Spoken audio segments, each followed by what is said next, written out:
todos los que nos están viendo durante la transmisión. Y qué mejor canción esa para comenzar. ¿Por quién eres tú? Nuestra hermana Mabel lo presentó de gran manera. Tenemos que ser una iglesia que se pregunta ¿quién es nuestro Señor? Y de eso se va a tratar el mensaje del día de hoy. Este mensaje yo iba manejando el trocito de Walmart, y mis pensamientos estaban por ahí. Cuando uno se aleja del Señor, en cierto momento, tus pensamientos se pierden y el agua te comienza a tapar. Y de repente puse una canción, la canción que dice, tú me viste en la tormenta, me libraste de la prueba. Y está hablando sobre el Espíritu Santo dentro de nosotros. Y en mi cabeza llegó el pensamiento de, gracias Señor por tu Espíritu, porque me recuerda esto. Pero a la misma vez me llegó el pensamiento de por qué el Espíritu Santo ahora mora en nosotros, o sea, comenzó a morar en nosotros después de que Jesucristo haya muerto en la cruz del Calvario. ¿Cómo eso se conecta? Y entonces, eso para mí fue una revelación para mi corazón. Es algo que a lo mejor todos le hemos pasado por encima, yo le he pasado por encima. Y el tema de hoy es el niño rico, y vamos a ver el por qué.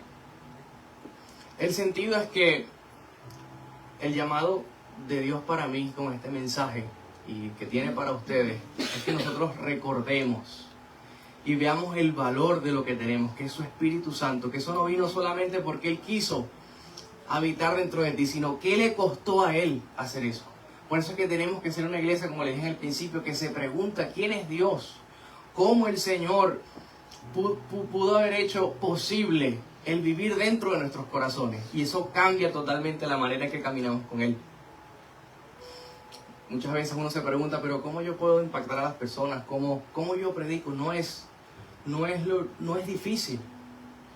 No tienes que ser un teólogo. Solamente derrama tu corazón hacia la persona y dile lo que el Señor ha hecho por ti. Pero para eso tienes que hacerte la pregunta: ¿qué ha hecho Dios en mi vida? ¿Cómo lo hizo? Así que, para entrar con el tema, se descargó. ¿Alguna vez nosotros, o ustedes, se han hecho la pregunta de por qué el Espíritu Santo ahora vive en nosotros, pero antes solo Él venía sobre algunas personas para hacer un trabajo en específico? ¿Por qué? ¿Por qué eso? Quisiera comenzar con una imagen sencilla. Una imagen, imagínense esto, un niño de familia rica, que nunca ha tenido hambre, nunca ha pasado trabajo, nunca ha sentido frío, pues tiene su cobija, tiene su aire, nunca ha sabido lo que es acostarse sin comer, siempre ha tenido un techo, pero precisamente nunca ha carecido de nada. No sabe cuánto vale lo que él posee.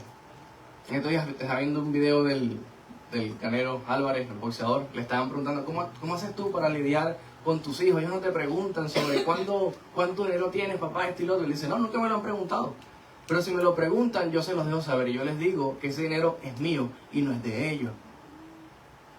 Entonces, cuando se le da todo a un niño, deliberadamente, le estás robando la capacidad de que él pueda valorar lo que tiene y también alcanzar esas cosas por él mismo. Y por eso cuando no examinamos nuestra vida y lo que el Señor ha hecho por nosotros, se nos olvida que el Espíritu Santo costó. Eso que nosotros tenemos hoy costó sangre. Y si nosotros evaluamos eso, vamos a vivir nuestra vida totalmente diferente. Y así nos pasa a todos aquellos que hemos creído en las buenas nuevas de salvación de nuestro Señor. Nos pasa con ese regalo, esa morada del Espíritu Santo en nuestros cuerpos, esa morada que está dentro de nosotros. No es como una gorra que se puede caer con la brisa, con cualquier circunstancia. No es una gorra, no es una pulsera que se puede romper en cualquier momento. Él está dentro de nosotros y habita dentro. Pero como siempre está ahí, y no tenemos que clamar como David lo hizo en el Salmo 51, que dice, no quites sobre de mí tu Espíritu Santo. tenemos la tendencia a tomarlo por sentado y no valorar el precio que Dios pagó. Como él decía también un amigo, el único, me disculpan la expresión, pero yo trabajo también con jóvenes, el único loco, por así decirlo, obviamente nuestro Señor no es ningún loco, es nuestro Señor, pero el único loco que se atrevió a pagar el precio más caro por nosotros fue Él. Porque estaban hablando sobre, no, yo no recomiendo a nadie en el trabajo, porque si me queda mal, después se daña mi reputación, y eso, pues es verdad. Pero le dije, el único que se atrevió a salvarnos y darlo todo por alguien que nadie estaba dispuesto fue nuestro Señor. Así que la pregunta para nosotros es, ¿estamos valorando ese tesoro el día de hoy? ¿O lo estamos menospreciando como ese niño rico que no sabe el valor de lo que tiene? Pero lo bonito del Señor es que para eso está el Espíritu, que Él te lo da, aunque tú no lo hayas pedido. Él te salvó. Él escuchó los gemidos de tu corazón, pero ahora que lo tienes, es nuestra responsabilidad el escudriñar su palabra para poder enamorarnos de ese regalo. Recibir el Espíritu es pura y solamente gracia del Señor, pero el conocer el valor y el conocer el valor de esa promesa cumplida que se nos hizo en el Antiguo Testamento requiere de nuestro esfuerzo también. El Señor nos los regaló con su sangre, pero ahora es responsabilidad de nosotros el enamorarnos de eso. Así que antes de leerlo, el versículo que vamos a leer hoy, que es capítulo 7 de Juan, versículo 39, me gustaría ir al plan de Dios en el Antiguo Testamento sobre el tabernáculo. Antes de leer Juan, quiero ir a esta introducción, porque sin esto es difícil el entender ese plan que Dios tenía para habitar dentro de nosotros.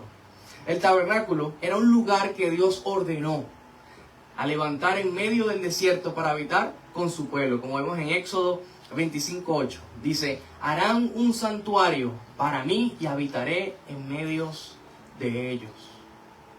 El tabernáculo era la evidencia de que Dios deseaba el morar en medio de su pueblo, aunque estuviesen en un desierto.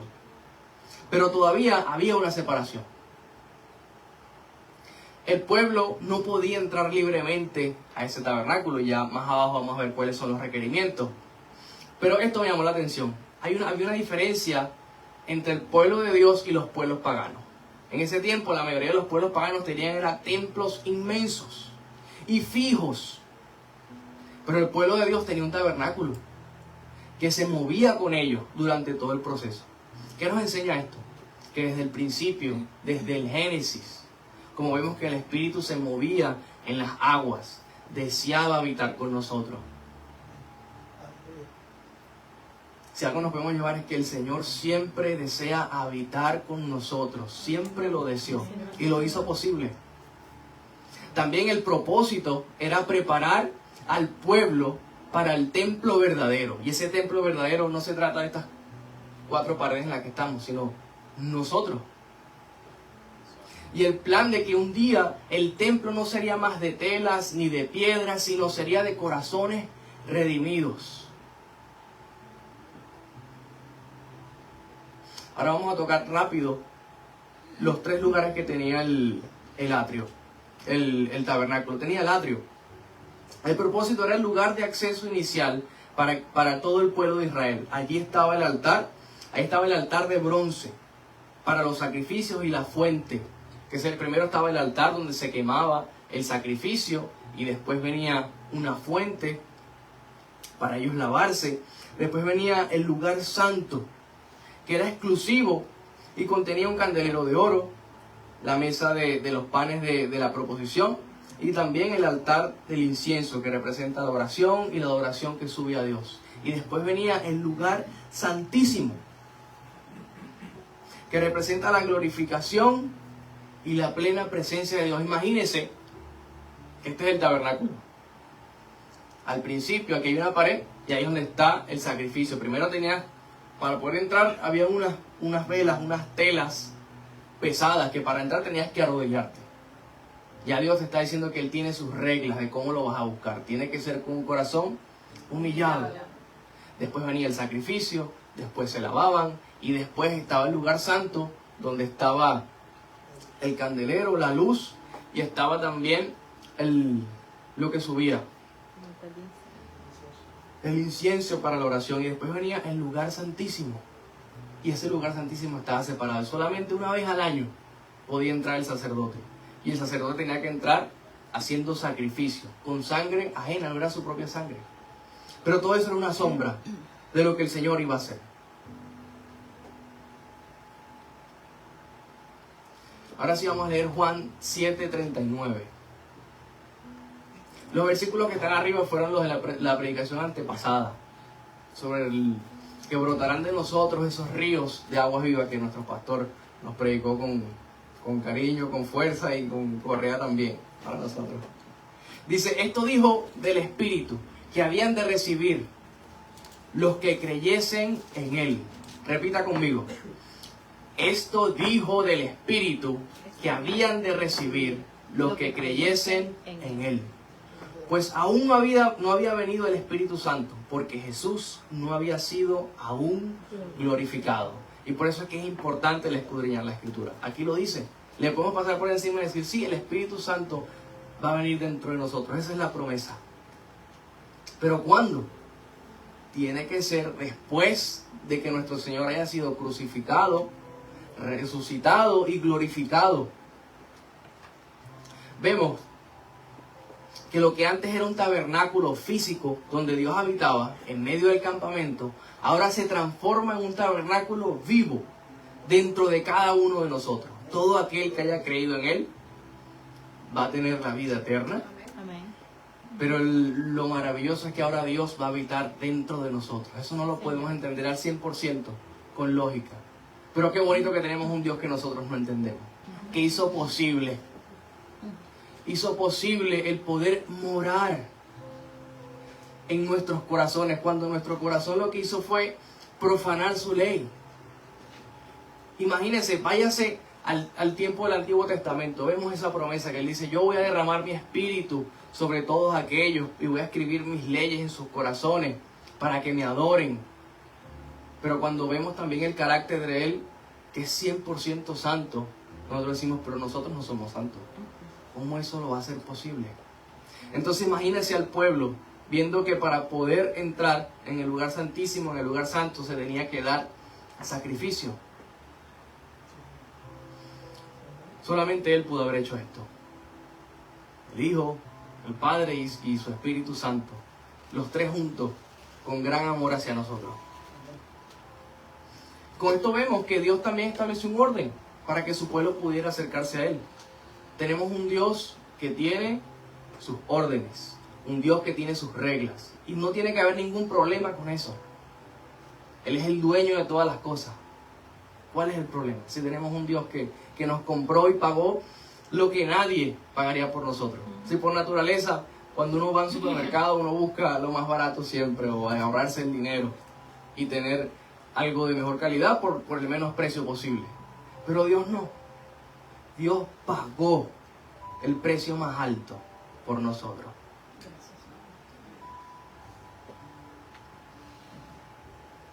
Esto nos enseña que nadie podía entrar libremente, solamente el sumo sacerdote a ese lugar una vez al año. Hay unos datos sobre esto que dice sacrificio. Él hacía su sacrificio por sus propios pecados. Él no podía entrar, el sacerdote no podía entrar sin sangre porque él mismo había pecado. También hacía sacrificios por el pueblo y a la misma vez rociaba la sangre en el lugar santísimo. Esto mostraba al pueblo que sin derramamiento de sangre no había perdón de pecados, como dice la Escritura. Sin derramamiento de sangre era imposible que Dios habitara en nuestros corazones.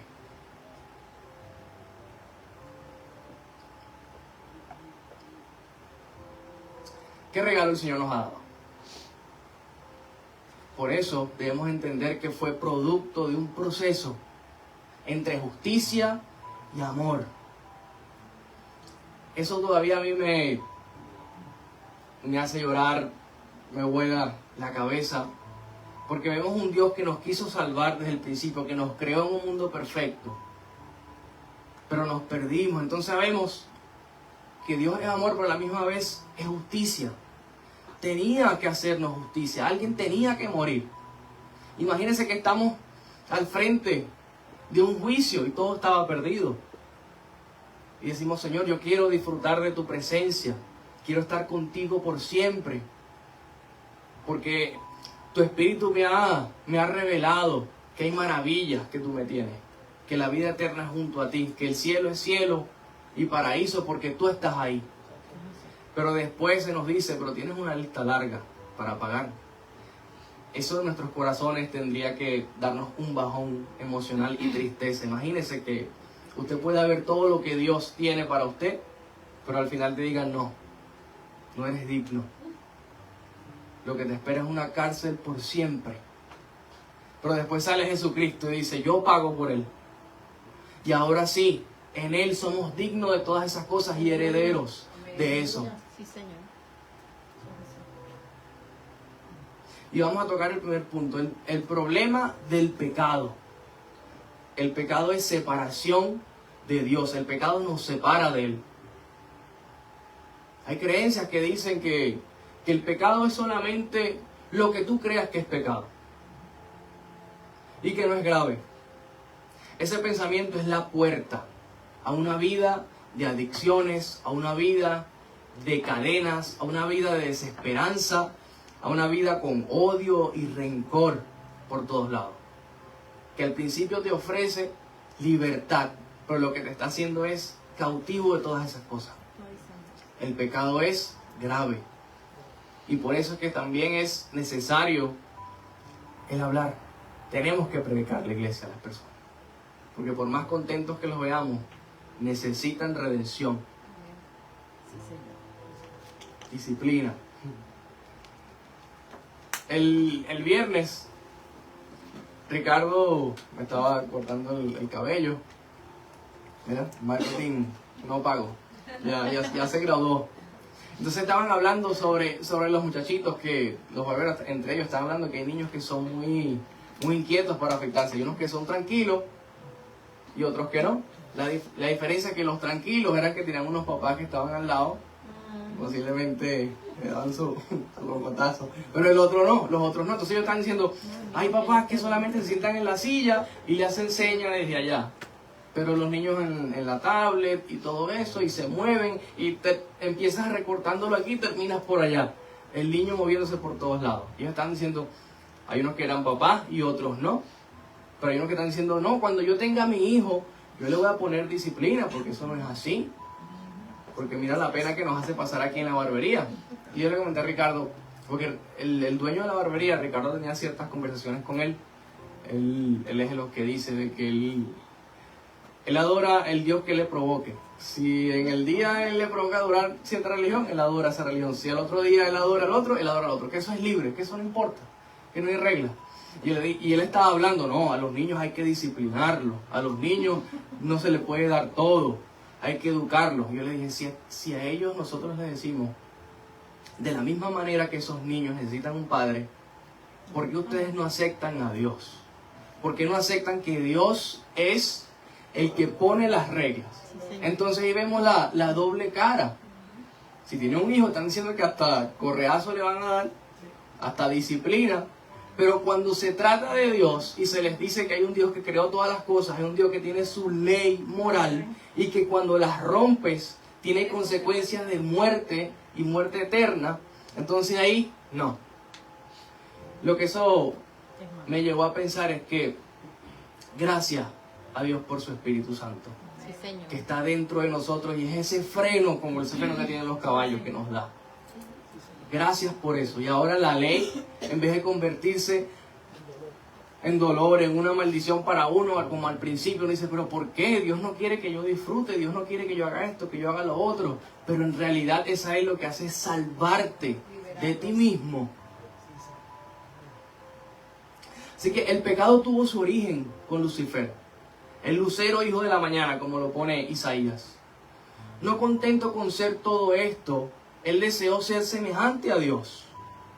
Esa fue su caída y el inicio del pecado, cambiando su nombre a Satanás. Él trajo el pecado al ser humano en el jardín del Edén, como vimos, donde tentó a Adán y a Eva con la misma seducción, con la palabra de seréis, serás como Dios. A partir de ese momento, el pecado se ha pasado por todas las generaciones. Es lo mismo, como hemos venido estudiando todos los miércoles. Es lo mismo. Satanás sigue utilizando la misma trampa. Por lo mismo que él se cayó, es por lo mismo que nos tienta a nosotros. Vas a ser como Dios. Es pride, orgullo. Es más creativo. Como dice Romanos, por cuanto todos pecaron, están destituidos de la gloria de Dios. Todos estamos destituidos. Y como el pastor nos dijo el miércoles, nosotros no nos ganamos el infierno. No es que si yo dejo de pecar, puede ser que me salve. No. Ya estamos destituidos de su gloria. Desde el principio que nosotros nacemos, que tomamos conciencia, ya, la promesa del Espíritu Santo no es para ti. Eso que Dios dijo que derramará de su Espíritu para ti, no, ya tú no lo tenías. Estabas destituido. Eso que hoy sientes, que ese pensamiento que llega a ti y te dice, te recuerda lo que Dios ha hecho, eso no es un pensamiento tuyo, eso es el Espíritu de Dios obrando en ti. Si te arrepentiste y lo aceptaste. Pero no eras digno de eso, porque estabas sucio. Aquí lo dice. Todos estamos destituidos. No hay nada que podamos hacer para perdernos, porque ya estábamos perdidos. El pecado, uno de los puntos, el pecado rompe nuestra comunión con Dios. Isaías 52:2 dice, pero vuestras iniquidades han hecho división entre vosotros y vuestro Dios, y vuestros pecados han hecho ocultar de vosotros su rostro para no oír. Y el versículo de arriba está hablando de que no es culpa de Dios. O sea, no es que Dios no tiene la fuerza para salvarte. Es que nuestro pecado nos ha separado de Él. Y es interesante porque lo que yo les hablé en el tabernáculo, en ese lugar santísimo, estaba ese velo. Y en el templo también lo podemos ver. Y cuando se habla de ese velo, se utiliza la misma palabra que Isaías está utilizando, de separación. Esa palabra es badal, en hebreo, que significa dividir, significa apartar, poner una barrera. Y también se usa en Génesis. Cuando dice Dios separó las tinieblas, es una separación real. Es una separación tajante, que marca una frontera literal entre el contexto que se está utilizando esta palabra. Como estamos hablando del pecado, lo que te está diciendo es que el pecado hace una frontera entre tú y Dios. Y en Éxodo 26, que es donde se nos ve el velo, dice, pondrás el velo, ese es Dios dando la instrucción, pondrás el velo de los corchetes y meterás allí el velo dentro del arca del testimonio, y aquel velo os hará separación entre el lugar santo y el lugar santísimo. Y aquí también se ve esa palabra. Así que el pecado no solo nos separa de Dios, sino que también nos condena por siempre. Es interesante, es importante el hacer siempre esta pregunta. Volvemos a lo mismo. Tenemos que ser una iglesia que se pregunta el porqué de las cosas. El porqué, no solamente, no para buscar siempre una lógica a todas las cosas, sino para encontrar ese amor que Dios nos ha tenido. Que cuando alguien te pregunte ¿por qué tú vas a la iglesia?, tengas por qué contestar, porque el Señor me salvó, porque el Señor me liberó, porque el Señor puede restaurarte. Pero si nunca nos hacemos el por qué y somos como este niño rico que se le ha dado de todo, si al niño rico le pregunta, mira, ¿qué valor tiene todas esas cosas que tiene? Te va a decir, pues, no sé, porque me lo han dado todo. Él no sabe lo que es sudar por eso, él no sabe lo que hizo posiblemente su papá, cuántos créditos tuvo que pedir, cuántas veces se tuvo que arriesgar, cuántas bancarrotas tuvo que agarrar. Él no sabe esas cosas. Pero nosotros no debemos ser así. El Espíritu Santo no quiere que nosotros seamos así. Para eso Él está dentro de nosotros, para recordarnos. Y esto no tiene que pasarle solamente a mí, eso nos tiene que pasar a todos. Siempre está su voz de orden. Cuando uno se está saliendo, esa voz llega. Cuando tú comienzas a decir, no, yo hoy me voy a organizar, voy a comenzar a organizar esto, organizar esto, organizar esto. Es el Espíritu Santo que te está diciendo que tienes que organizarte y preguntarte y el recordar lo que Dios ha hecho en tu vida. Y esa es la alabanza. Por eso es que en la alabanza está la liberación. Porque estamos recordando lo que ese Salvador ha hecho por nosotros. Pablo dice en Romanos, porque la paga del pecado es muerte, mas la dádiva de Dios es vida eterna en Cristo Jesús. Si no nos preguntamos el por qué, es imposible que podamos llegar a esto. Si nada más vemos que Dios es vida eterna, que Cristo nos da la salvación, sí, pero si no te preguntas en la salvación de qué, no tiene sentido. Con todo lo que hemos leído, podemos llegar a la conclusión de por más sacrificio que se hiciera en el antiguo pacto, nunca podían limpiar la deuda del pecado, ni tampoco la conciencia. Porque la ley, Hebreos dice, porque la ley teniendo la sombra de los bienes venideros, no la imagen misma de las cosas. Te está diciendo que es una sombra, no es que lo tienes que hacer por siempre. Nunca puede, por los mismos sacrificios que se ofrecen continuamente cada año, nunca pueden hacer perfectos a los que se acercan. O sea, el sacerdote no era perfecto por más sacrificio que hiciera, ni tampoco podía ser perfecto al pueblo. Y después dice, de otra manera, cesarían de ofrecerse, pues los que tributan este culto, limpios una vez, no tendrían ya más conciencia de pecado. Si estos sacrificios fuesen suficientes, ya no tuviese más conciencia de pecado. Pero ¿por qué lo tenía que hacer una vez al año? ¿Por qué el pueblo tenía que celebrar Passover también, la Pascua? Porque tenían que hacer sacrificios siempre, no era suficiente. Ya terminamos con ese punto, sobre cómo el pecado es serio. El pecado no es cualquier cosa, el pecado es separación. El pecado es profanación de su ley, de un Dios que es eterno, el cual sus repercusiones son eternas. Ahora la solución de Dios, cómo Cristo abrió el camino para que se hiciera posible esta promesa. Después de ver que el tabernáculo mostraba el deseo de Dios de habitar con su pueblo, y que el pecado levantó un muro de separación, llegamos al momento más glorioso del plan de Dios. Cristo mismo se convirtió en nuestro sacrificio, en sacrificio perfecto y en nuestro sumo sacerdote. Él mismo ahora fue el que entró al templo y se sacrificó a sí mismo. La diferencia de él con el sacerdote del Antiguo Testamento es que el sacerdote venía con sangre de animal, sangre ajena. Pero nuestro Señor vino con su propia sangre. Esa sangre que sí nos limpió por siempre y para siempre. Y Hebreo 10 dice, en esa voluntad somos santificados mediante la ofrenda del cuerpo de Jesucristo, hecha una vez para siempre. No hay más sacrificio. Porque la sangre de toros, de machos cabríos, no puede quitar el pecado. Cristo lo hizo con su propia sangre. Por eso es una abominación el siguiente sacrificio que se va a hacer en el tercer templo. Vemos la gravedad de lo que esto tiene. Por eso es importante el preguntarse el por qué de nuestra fe. Porque sin el entender esto podríamos decir, bueno, es un sacrificio en el tercer templo. Pero es una abominación de lo que se está haciendo. Porque se está diciendo que Dios no es suficiente, que lo que Jesucristo hizo no fue suficiente. Y de la misma manera nosotros, como vimos en esas fiestas, todo el mundo tratándose de salvar por sí mismo. Literalmente esa es la gravedad cuando decimos, no, yo me puedo salvar por mis obras. Ahí era donde nosotros estábamos. Literalmente le estábamos diciendo al Dios soberano en su cara que lo que Él había hecho por nosotros no era suficiente y que no tenía el valor.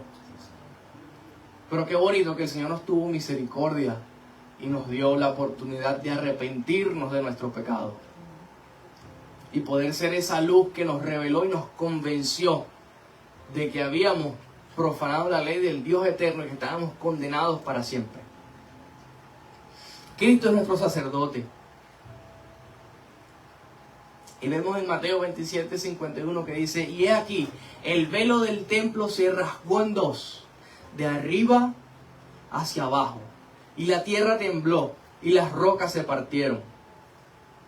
Es interesante porque el velo que se separaba, el velo que separaba el lugar santo del lugar santísimo, cabe destacar que se está rasgando de arriba hacia abajo, enseñándote que el que lo rasgó fue Dios. Y ese velo era casi imposible de rasgar, solamente Él lo podía hacer. Ahora, por su sangre tenemos entrada a ese lugar santísimo. Imagínense que todo el tiempo usted viene acá, un ejemplo solamente, y la presencia de Dios está allá adentro. Ahí es donde tú vas a ser renovado, vas a poder dejar tus cargas.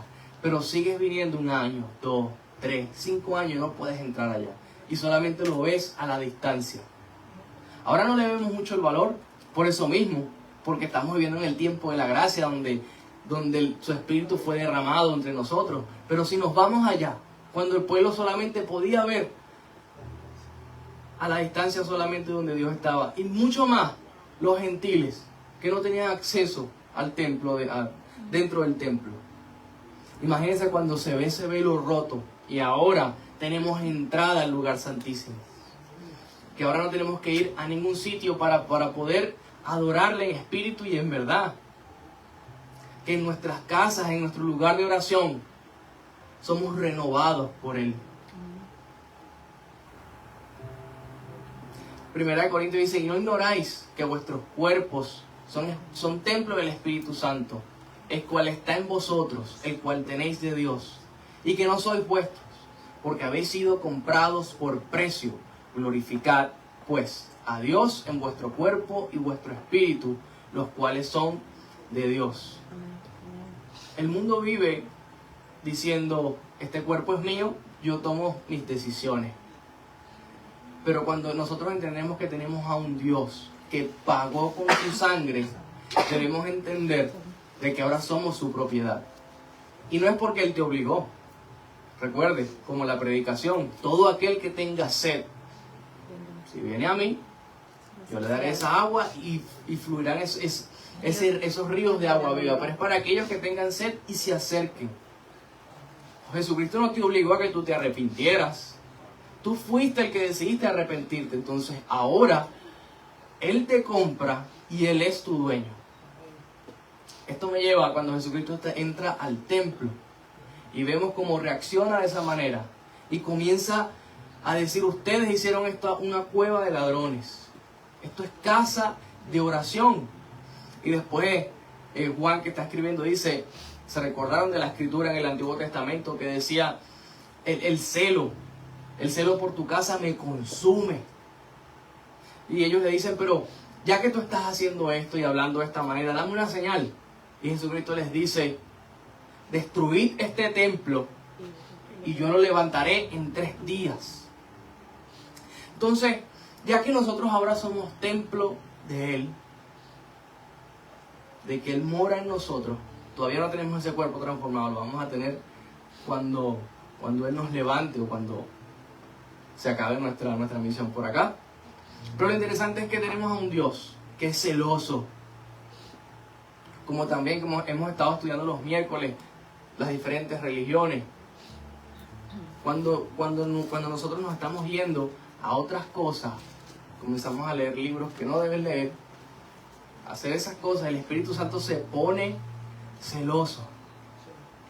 Entonces, lo que esto nos lleva a decir es que si Jesucristo reaccionó de esta manera cuando vio cómo tenían el templo físico, ¿cuánto más el Espíritu Santo reacciona cuando hacemos de este cuerpo lo que nosotros queremos?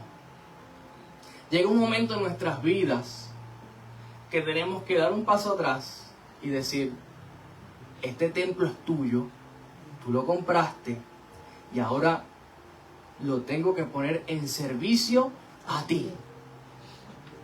Y esto tiene que ser de verdad.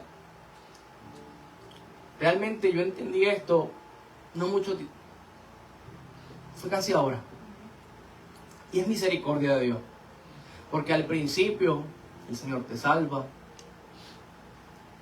ves lo roto que estás, pero tú comienzas a caerte, comienzas a caminar con Él, hasta que de repente, no sé, el Espíritu Santo es el que te levanta y te dice, es hora de que pongas tu cuerpo en servidumbre a Él. Y el mundo pudiera decir, pero ¿cómo tú estás disfrutando de la libertad si lo estás poniendo en servidumbre en Dios? Pero es que en Dios todas las cosas son al contrario de lo que el mundo dice. Cuando nuestro cuerpo está en servidumbre a Él, es donde nosotros estamos siendo libres. Entonces, quiero que nos vayamos con esto. Si Dios es celoso con el templo físico, imagínese usted el templo que le costó sangre, que somos todos nosotros. ¡Qué privilegio el Señor nos ha regalado! ¿Cómo yo me voy? ¿Cómo yo le voy a decir, Señor, mis pasiones están por encima de ti? Es imposible. Si nos hacemos esta pregunta, el por qué, qué te costó, al ver a Jesucristo en la cruz del Calvario y decir, Padre, ¿por qué me has abandonado? Es decir, yo tenía que decir esas palabras y ahora sé que más nunca las voy a decir. Entonces no me cuesta nada poner este cuerpo a servidumbre, perdonar, amar, dejar esas cosas que te hacían esclavo en el pasado. Y ahí es donde el Señor nos libera por completo. Así que recuérdense esto, el Señor es celoso. Si le costó su sangre, lo que quiere es liberarnos. Y el siguiente punto, ya terminamos con este, sobre ese plan glorioso de Dios. Vimos que había una separación, pero su sangre lo hizo posible. Ahora vemos esa promesa cumplida del Espíritu Santo. En Ezequiel 36, 26 al 27 dice, además, os daré un corazón nuevo y pondré un espíritu nuevo dentro de vosotros. Quitaré de vuestra carne el corazón de piedra. Pero ahí está mejor. Vamos a leerlo de aquí.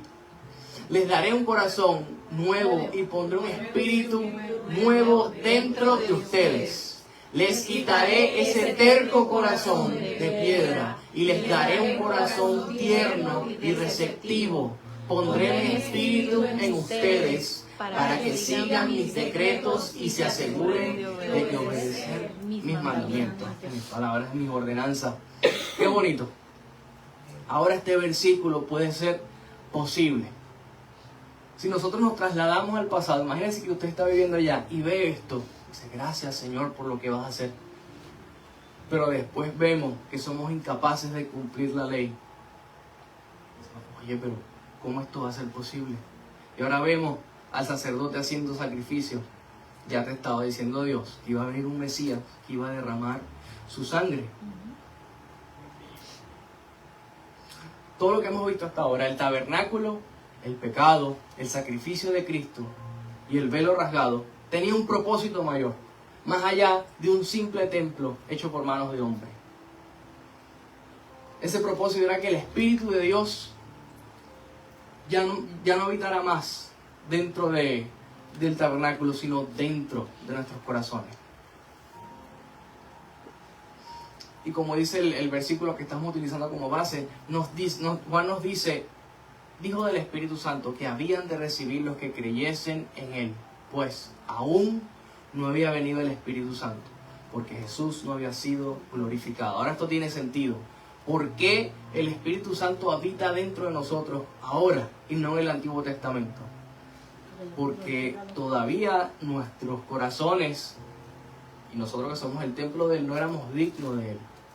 ¿Cómo un espíritu tan santo y puro iba a poder vivir en un templo que todavía tenía deuda eterna con el Dios eterno? Pero ahora el Jesucristo derramar su sangre y limpiarnos, y que ahora ya todo está pago. Cuando Él dice, it is done, listo, ya está pago, se acabó. Ahora hay cero deudas en nosotros, y ahora cuando Dios nos ve, ve a Jesucristo en el medio. Y por eso que Él dice, es necesario que yo me vaya para que el Consolador venga. Yo no sé, pero esto a mí me enamora. Genuinamente. Este plan maravilloso que Dios ha tenido con nosotros. Cuando analizamos nuestra vida, vemos qué tan injustos fuimos con Dios, cuántas veces nos caímos, todo lo que hicimos. Y después Dios hizo posible el habitar dentro de tu corazón. Y agarró todo tu pasado y ahora lo utiliza para alcanzar a aquellos y hacerlos compartícipes de lo mismo. Es imposible vivir una vida sin propósito si Dios no está. Ahora el Espíritu Santo está en una presencia constante.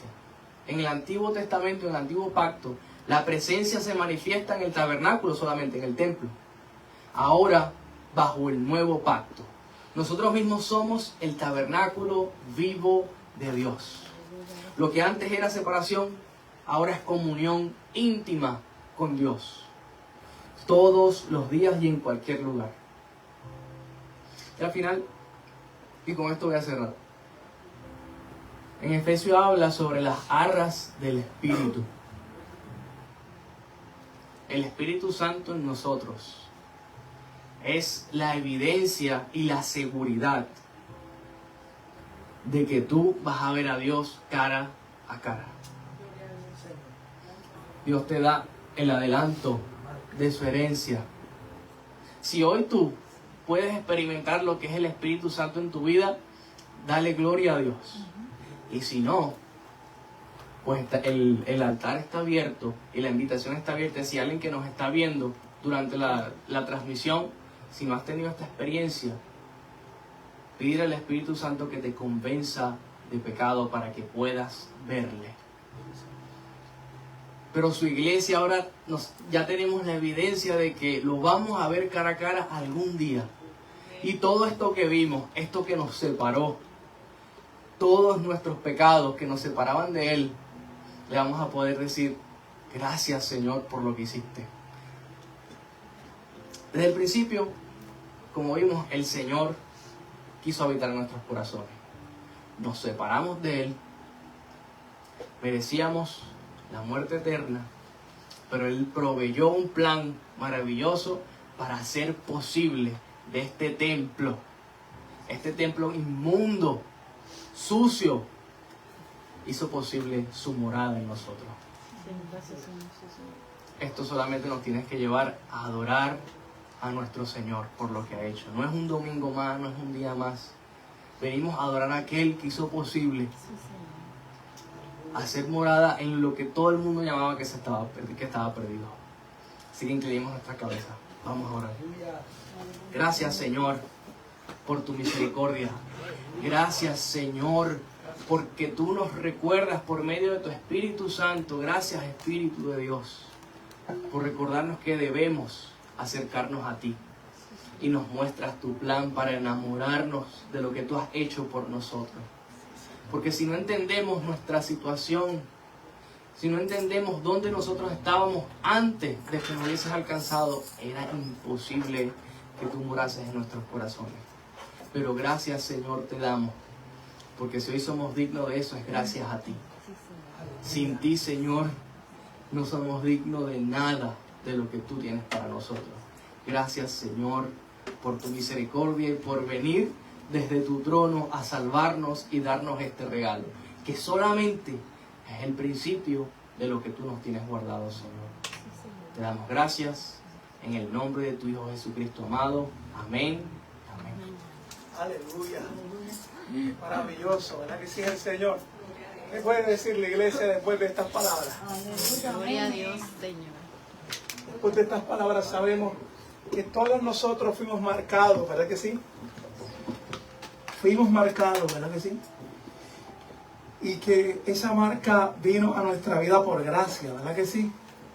La marca del Espíritu Santo sobre todos nosotros. Sobre todos nosotros. Y por eso es que le damos gloria a Dios, ¿verdad?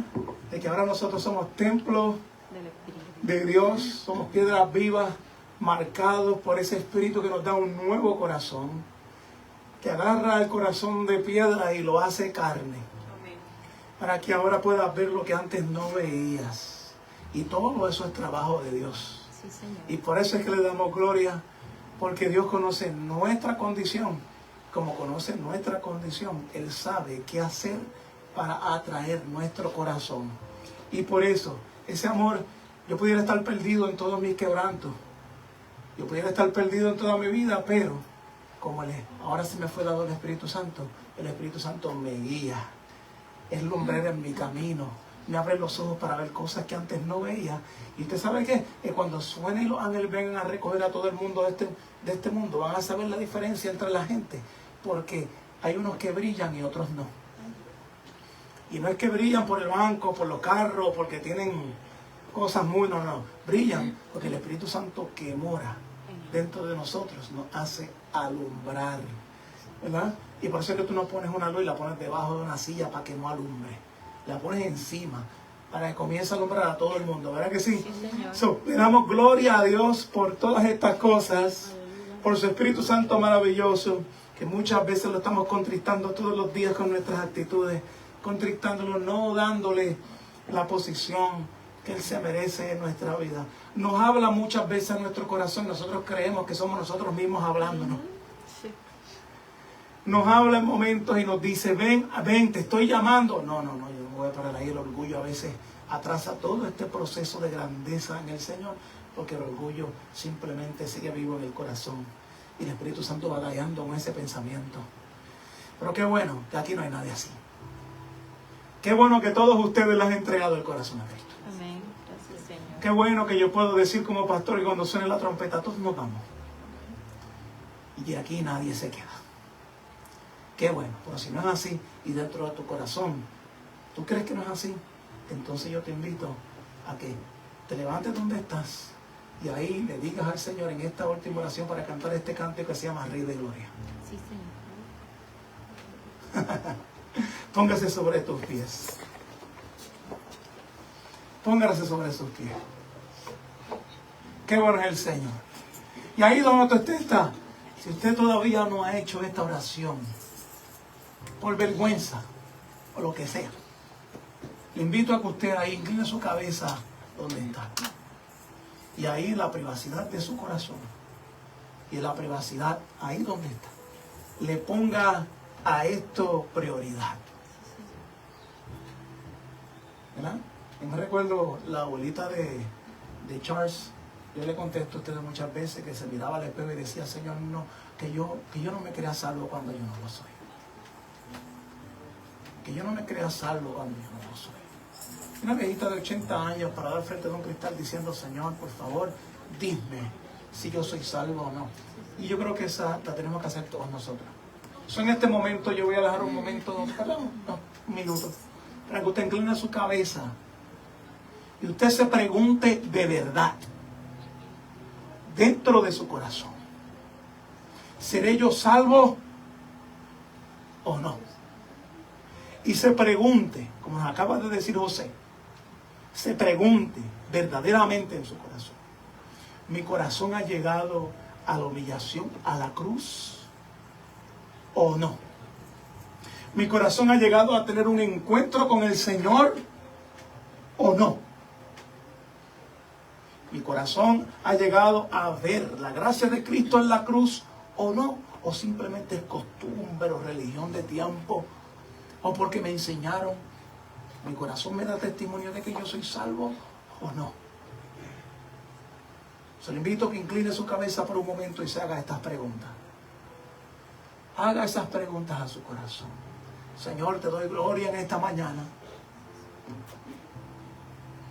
Hicimos esta invitación a la iglesia para que se haga la pregunta. Porque Jesucristo alguna vez estará delante de nosotros y nos va a hacer la pregunta. Y cuando nos preguntes por qué somos salvos, nosotros tenemos que dar la respuesta correcta. Y no es porque somos buenos. Y no es porque le damos a los pobres. Y no es porque venimos a la iglesia. Y no es porque oramos. Y no es porque levantamos nuestras manos. Y no es ni siquiera porque nosotros declaramos que somos salvos nosotros mismos. Sino que somos salvos porque un día hace 2025 años atrás, Dios, santo, grande y perfecto, se hizo carne. Su Hijo vino y moró en esta tierra. Murió en una cruz y derramó su sangre por mis fechorías y mis transgresiones.